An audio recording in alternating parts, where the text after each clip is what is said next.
This is segment 1 of module 3, in which we'll be discussing race, racism, and health. The first segment will really just provide a very brief overview of evidence of racial disparities in health and risk factors for health outcomes, and then we'll begin to talk about how we might interpret the patterning in health by race that we observe so consistently in the literature. When we're talking about social disparities in health, often that is simply code for disparities in health in terms of socioeconomic status or race. And of course, when we're talking about racial disparities in health, we're talking about divergence in health outcomes that are patterned by race, and in particular, differences in the US between whites and African Americans or blacks. So, for example, this is an incomplete, partial picture of what these disparities look like, but enough to give you a sense of what we're talking about. Here we're looking at life expectancy, contrasting 1968 and 2000, and what you see is that in both instances there's a pretty steep difference in life expectancy, and in life expectancy terms this is a very, very considerable gap, and it's something that persists across both time periods in the context of an overall increase for both groups between 1968 and 2000. Infant mortality, another sentinel measure of the health status of a population, and one where we really see quite extreme racial disparities that persist over time as well. Here in 1968 again, you're looking at quite a disparity here for blacks and whites. And again, that disparity persists in the context of an overall dramatic decline in infant mortality during that time period. Here we have the health picture, which is again infant mortality, but further disaggregated by racial group, racial ethnic group, and by level of education. So here you see that relative to all racial ethnic groups, blacks or African Americans really stand out above all else, with the exception of American Indians or Alaska Natives. But even still, much higher levels of infant mortality relative to other groups. And again, here Asian Pacific Islanders and Hispanics or Latinos show really comparable health status in terms of infant mortality to whites, which has often been referred to, especially for the Hispanic or Latino population, as an immigrant or Latino Hispanic health paradox, because these rates of infant mortality are lower than what would be expected given the socioeconomic profile of this group on aggregate.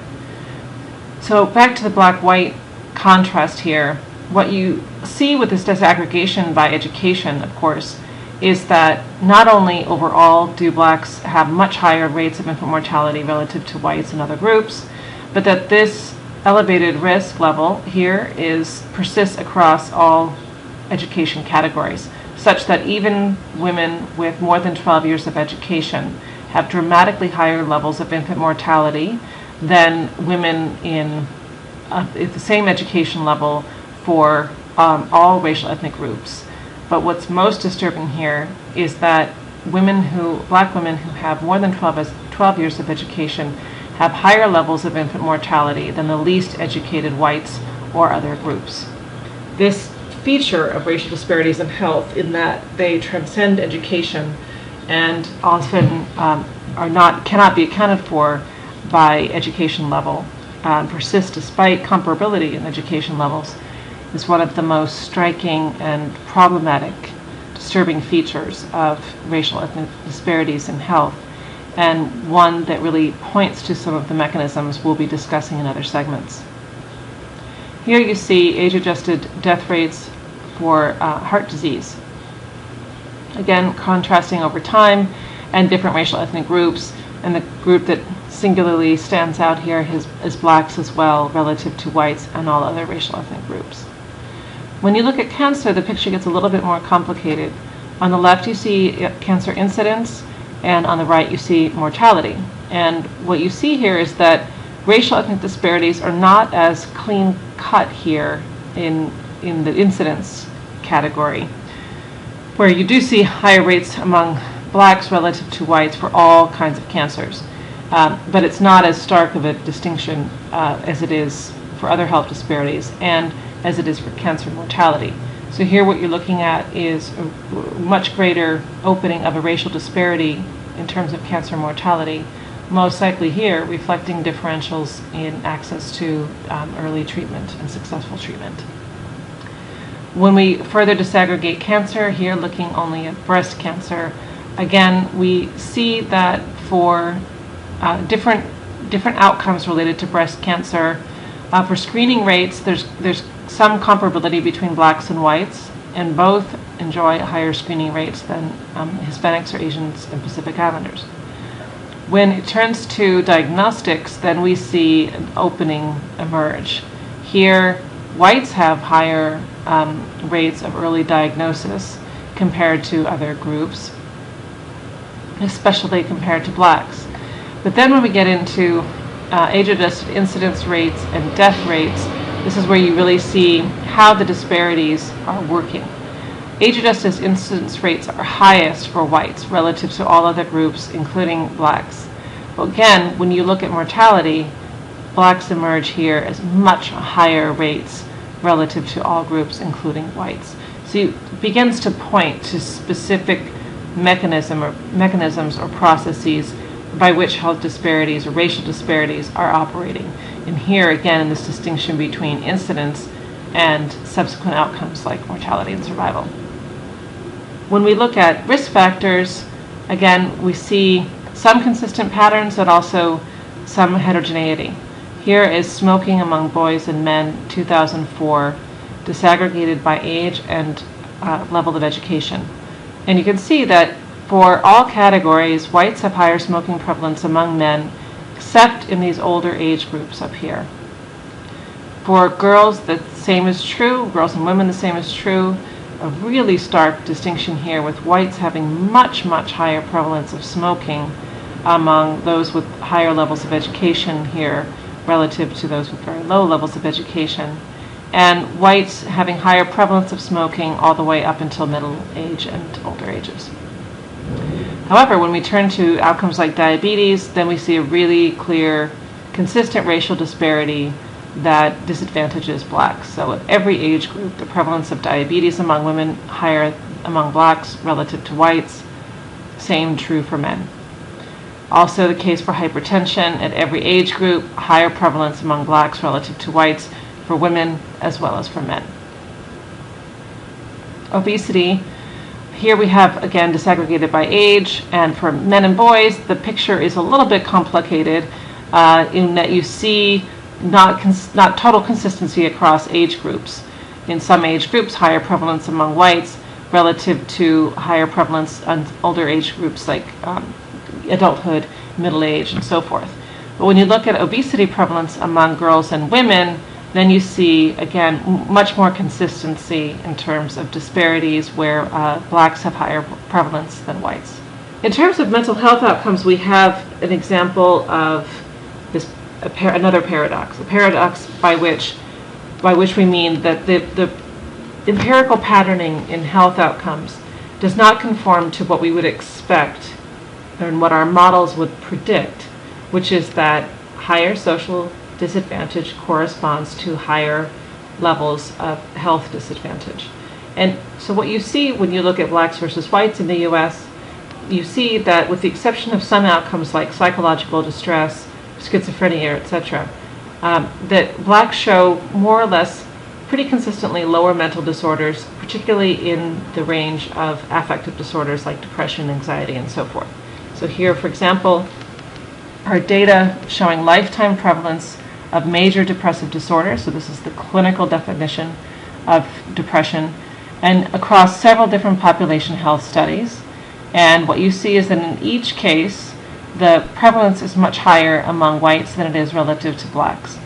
Now, it gets more complicated when you look at past year depression as opposed to ever lifetime depression, and also gets more complicated when you look at outcomes that are a little bit more intermediate relative to major depressive disorder. So if you look at symptoms of distress that are often assumed to travel with diagnoses of major depressive disorder, you don't see as clear a pattern in the racial prevalence for those outcomes. However, the paradox can be defined simply by virtue of a lack of higher prevalence among blacks relative to whites. So again, for something to be termed a paradox, in this case the racial paradox in depression, it simply needs to be the case that the prevalence is not higher among blacks relative to whites. So if the prevalence is higher among whites compared to blacks, or if the prevalence is comparable across the two groups, that would be what we might consider a paradox, because the prediction, based on our models and our theories and so forth, is that the groups with higher levels of social disadvantage and social stress are those which should exhibit higher levels of whatever particular outcome is of interest. And that's true also with depression, in that on aggregate, the models suggest and the empirical evidence suggests that there is an association between social disadvantage and depression. There is an association between exposure to social stressors and depression. And so here we have an example where the social group differences here defined in terms of race are not consistent with what we would expect, and hence a paradox. So how do we begin to explain these racial patternings in health outcomes? What do we mean by race? What is race standing in for? Or is it a biological construct? Is race, as we define it and measure it in population health surveys, is this fundamentally a biological difference, and that what we're capturing here with racial disparities in health is simply differences in groups that are related to the biology of race? The short answer to that question is no. And in fact, it's now widely recognized across many, many disciplines that in fact race as a biological construct is almost completely meaningless, and that this race is not a good proxy for genetic typology, and that it's not a good way of differentiating groups in terms of biology and in terms of genetic makeup. Put simply, there is more genetic variability within human racial groups than between them. The video segment that I included after this lecture here is called the Race, the Power of Evolution, and I think that segment does a really nice job of explicating that point and also critiquing the conclusion that race is a good proxy for some innate biological difference between social groups. So I won't elaborate on that here. I will let the documentary do that further, but I think the take-home message here is that when we observe racial differences in health, we're not observing differences that reflect essential fundamental differences between groups in terms of biology or genetics. And in fact, what we're observing is something that we regard much more and accepted as such as a social construction, in that race, like gender, has no reality apart from that which is conferred by group and in a particular time. And this is something that is a product of society and social organization, and therefore it really doesn't mean anything outside of those social definitions. And then that might raise the question, well then why does it matter? So what? If it's social construction, is it simply a figment of social imagination and therefore not really meaningful? But again, there the answer is no, because assigned socially recognized status is real in its consequence.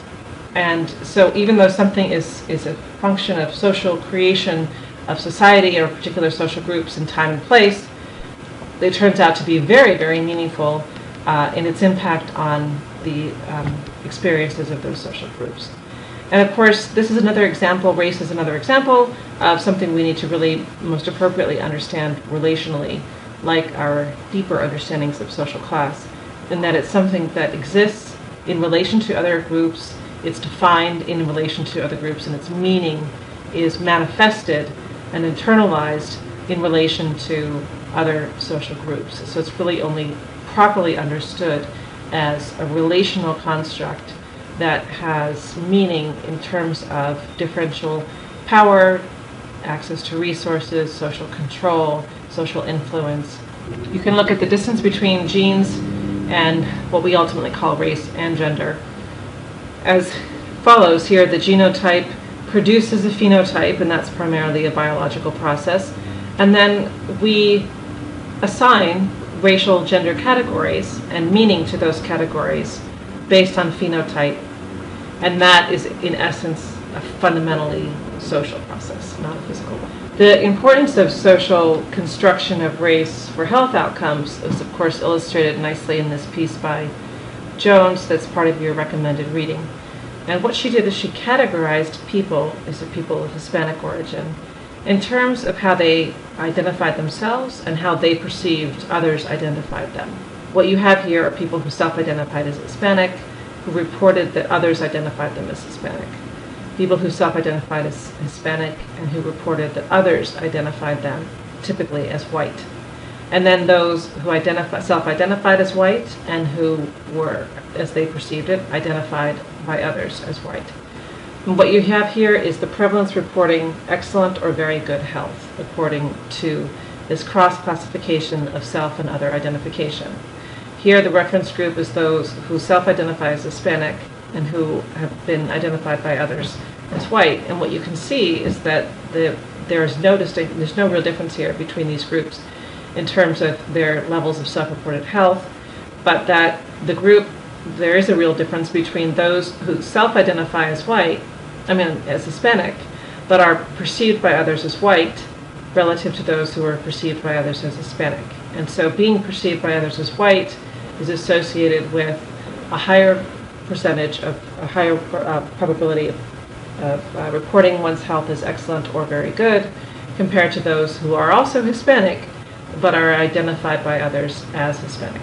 And so here, this distinction between these two bars, the only difference between them is how others perceive them, suggests that there is something very real about the consequences of socially assigned race.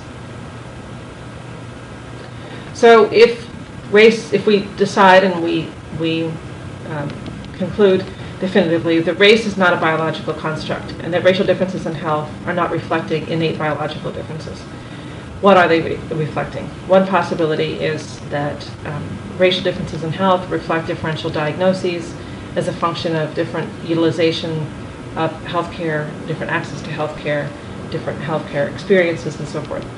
This is possible, however, and perhaps meaningful with several kinds of outcomes. However, differential diagnoses cannot explain a whole range of outcomes in which we observe racial differences in health, in the sense that several of them are not based on the receipt of a diagnosis, including, for example, self-rated health. We might also say that we could attribute racial differences in health to differential interpretation of or willingness to report symptoms. Again, this is a little bit more of a culturally bound type of interpretation of racial differences in health, and might be operative to some extent, but again, not really adequate to explain the full array of outcomes that are observed to be divergent in terms of by race, including things like mortality, infant mortality, etc. So if we let go of the biological genetic difference and we are cautiously open to, but with caveats, to more culture-bound definitions or interpretations of racial differences in health, which are also problematic in the sense that they can equally be, or almost as equally be, essentializing as interpretations around biology. But it can't explain the full array of divergent health outcomes by race. We often then turn to things like socioeconomic status. And in fact, there are good reasons to believe that much of what we observe in terms of racial disparities in health are attributable to racial differences in socioeconomic status. And we do know that the differences in socioeconomic status attainment by race are quite significant. Many attempts to explain racial disparities in health have, of course, looked at socioeconomic status. And in fact, you do see a really significant attenuation of the observed effects of race on health when you account for socioeconomic status. However, it's been repeatedly observed that the effect of race on a given health outcome does not attenuate completely with the inclusion of socioeconomic status in the model. There is still a residual effect of race on health outcomes that can't be explained by measures of socioeconomic status. So the residual effect of race has pointed to other possible mechanisms by which race might be related to health. that residual effect is very much like the residual effect observed of socioeconomic status or social class on health outcomes after accounting for known risk factors, which again similarly points to other possible pathways between social factors and health outcomes. One of the most common then interpretations, and what has generated a lot of research in this area, is then the effects of different types of racism and discrimination that might be impacting health independent of socioeconomic status, above and beyond the effects of SES. However, and we'll talk about that in the next segment, however, one caveat on that conclusion is whether we have adequately measured socioeconomic status in these models in order to fully control for it or account for it on the causal pathway when we look at race. And the reason to be cautious about that is because, as we discussed in the previous module, we know that there are potentially important social group differences in the meaning of the measures we use for socioeconomic status. So again, for example, if we include income in our models and we observe racial differences in health outcomes, let's say heart disease, and you observe higher prevalence of heart disease among blacks relative to whites, and you put income into the model and you see an attenuation of that effect, such that the risk difference might be attenuated somewhat for blacks relative to whites once you include income in the model, but it doesn't go away completely. So then you'd say, well, we have a residual effect of race. What could be driving that? The reason to be cautious about saying it's something other than SES is because we know that income is a really inadequate measure of absolute access to resources, and that it varies in its validity as a proxy for absolute resources by race. So if you have controlled for race or included in the model how much you're actually conditioning on income for those two groups, blacks and whites, equally is unclear, because income does not adequately approximate wealth, and we know that wealth is hugely differential by race. So if you have two groups, blacks and whites, and on average they're earning $60,000 a year, you control for income, that income measure may mask huge wealth differentials between blacks and whites. And so you probably haven't fully mocked up the association between race and health that is attributable to socioeconomic status. So it doesn't mean that there isn't a role for other causal pathways, things having to do with discrimination, stress, etc., that we'll talk about next. But it is a reason to be cautious about the conclusion that any given observed effect of race on health or association between race on health is not attributable to or not explained by socioeconomic status, because it's hard to be confident that you've adequately accounted for socioeconomic status in that relationship because of the measurement problems we've discussed. A few other caveats on the use of the construct of race in epidemiologic research. Some have argued that since race is such a social construct and has a limited validity and is so and not even fixed in its social meaning over time, that it shouldn't be a variable in epi research at all, and that it shouldn't be part of what's used in surveillance in public health.